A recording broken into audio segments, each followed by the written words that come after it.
But the premise of today's pod was to dive into the numbers in the Premier League this season, because we know that there's a large and definitely growing analytics and data community in terms of people who like to watch a game of football with an analytical eye, and like to attribute concepts that maybe 10, 15 years ago weren't as common, or maybe didn't even exist, to explain the reasons behind why things happen on the football pitch.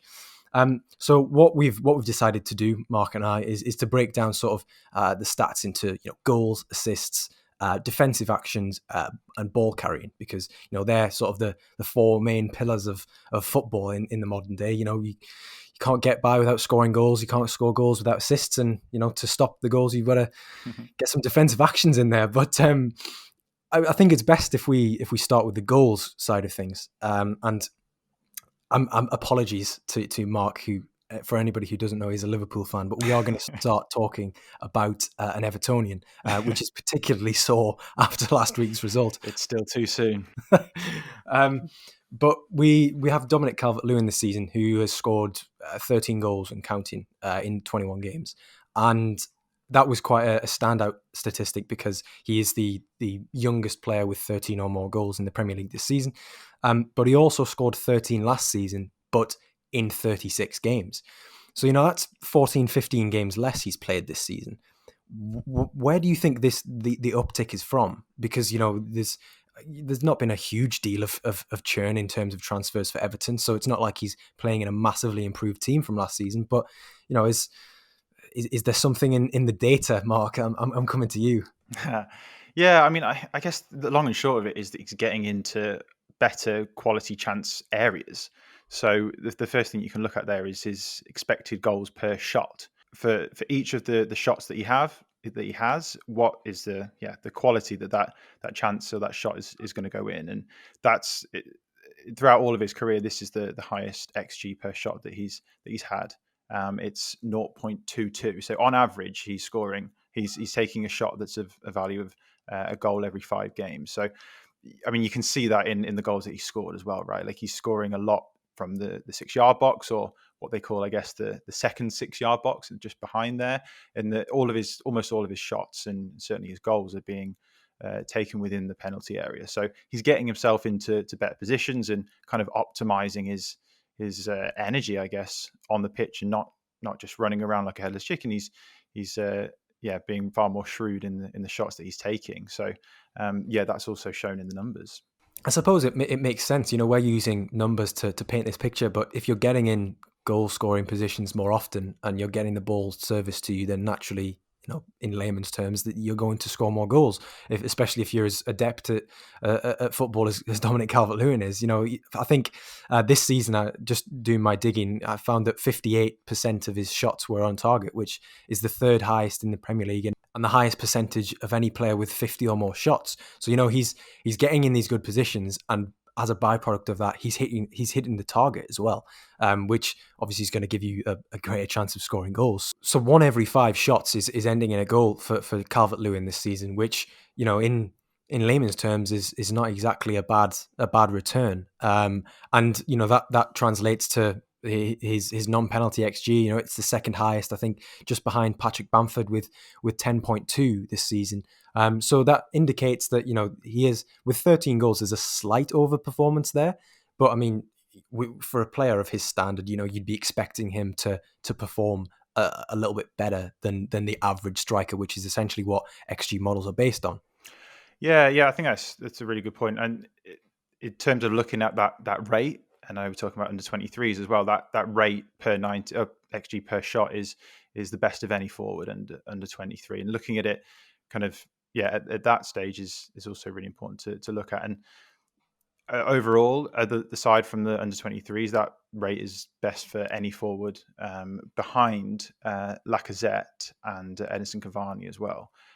So I always think that it's really important. Again, we do that on the podcast, but also through the Athletic, is to kind of give that wider context of, yes, we can throw numbers at people, but it's also important to see kind of where that falls against his peers. And as you say, he's just behind Patrick Bamford for for non-penalty XG, and then looking at that again on a per 90 basis. So the number of minutes that a player has played can also come into play as to how well they're doing on certain metrics. So to sort of have a level playing field, it's important to look at it on a per 90 basis. And yeah, his expected goals on a per 90 basis is actually better than Patrick Bamford's. His is 0.59 expected goals per 90, and Bamford's is 0.51, so just a little bit better. So yeah, his actual chances that he's getting overall is worthy of better than a goal every other game, which is pretty decent. And so yeah, so that's better than Bamford. There's only two people who are better than him across the whole of the Premier League. I don't want to put you on the spot too much, but do you know who they might be? Oh, this is interesting. Per 90, because when you put it into per 90, I'm now thinking about those players who perhaps, I think, sheer volume of goals, I think I'd have to go with Mohamed Salah. Interestingly not, and this is where it's good to look at things kind of per 90, and it's good to make sure that you're looking at people who have played enough minutes. You know, if someone's come on for 20 minutes a couple of times, then their per 90, output is going to be highly skewed. So what we tend to do is filter it for players who have played typically, if there's enough minutes in the season, 900 minutes or more, so 10 games or more. But I filtered it for 500 minutes plus here. And the player with the best rate, expected goals rate per 90, is actually Mikel Antonio, which is quite an interesting one, that his expected goals rate is 0.65 per 90. So he's up there at the top. And Edison Cavani is just behind him with 0.61. So don't get me wrong, Dominic Calvert-Lewin is up there, certainly in the top 5 for expected goals per 90. And as I say, he's getting himself into better positions. He has got better players around him. I know that you said that they haven't made too many drastic changes, Everton, but they've gone from towards the end of last season from a 4-4-2 essentially to now a 4-3-3, occasionally a 4-2-3-1, but with James Rodriguez behind him and essentially swapping out Theo Walcott for James Rodriguez, I think it's fair to say that he is a bit of an upgrade. Yeah, just ever so slightly. Yeah, and they've got a system that really works now with Charlison on the left as well. So better players around him, more closer to him, a lot more kind of midfield solidity and steel in Alan and Doucouré as well. So I think that's also helping Calvert-Lewin to profit from being able to stay in these high quality areas and not do as much defensive work for the team. So he's certainly out there. It pains me to say it as a Liverpool fan, but he's certainly up there. Yeah, I was going to say, based on those numbers, I bet you're glad he didn't start the game last week, and it was sort of carrying a little bit of a knock. But yeah, it's not that it mattered in the long run, sadly. Sadly. But the one question I think that we have to ask with Calvert-Lewin is, the absolute plethora of strikers that Gareth Southgate has to choose from this summer ahead of the European Championships. Are you putting him on the plane?